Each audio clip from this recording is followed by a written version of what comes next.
گاهی عشق شبیه نوریه که از پشت پنجره میتابه، دست نیافتنی اما همیشه نزدیک. فیلم کوتاهی درباره عشق دقیقاً همین حس رو به تصویر میکشه. داستانی که در ظاهر ساده است، اما وقتی عمیق‌تر میشی لایه‌هایی از تنهایی، نیاز و امید رو کشف میکنی. کریستوف کیسلوفسکی خالق این اثر بدون هیچ اغراقی عشق رو از زاویه‌ای نشون میده که کمتر توی سینما دیدیم. عشق به عنوان یک وسواس، یک آتش و شاید حتی یک نوع تنهایی. داستان از یک پنجره آغاز میشه.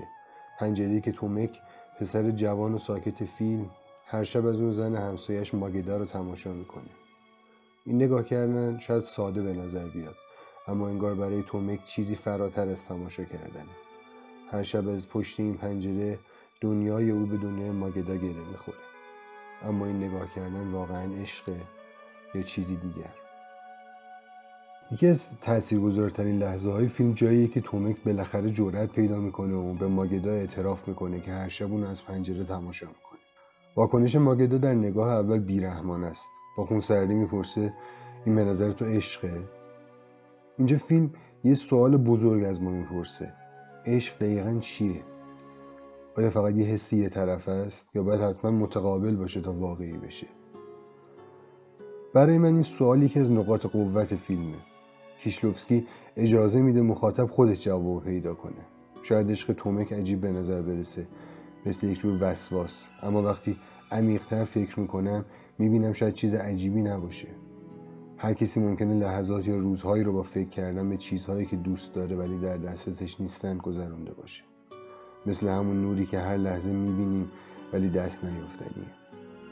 فیلم با آرامش و سکوتی خاص پیش میره، اما هر لحظهش پر از حس و تعلیقه. ماگدا زنیه که عشق رو تجربه کرده و حالا اون رو پوچ و خالی میبینه. تومک برعکس، انگار تازه در حال کشف عشقه. این تضاد داستان رو به جلو میبره و ما رو به این فکر میندازه که چقدر عشق میتونه برای هر کسی معنای متفاوتی داشته باشه. پایان فیلم ساده اما به شدت تاثیرگذاره. تومک که دیگه ماگدا رو تماشا نمیکنه با خودش تنهاست، اما این تنهایی شبیه تنهایی اول داستان نیست. این بار ماگدا از پشت پنجره به تومک فکر میکنه. فیلم کوتاهی درباره عشق برای من فقط یک فیلم نبود، یه سفر بود. سفری پر از سوال و تجربه‌ای که منو به این فکر انداخت که چقدر تعریف عشق میتونه برای هر کسی متفاوت باشه.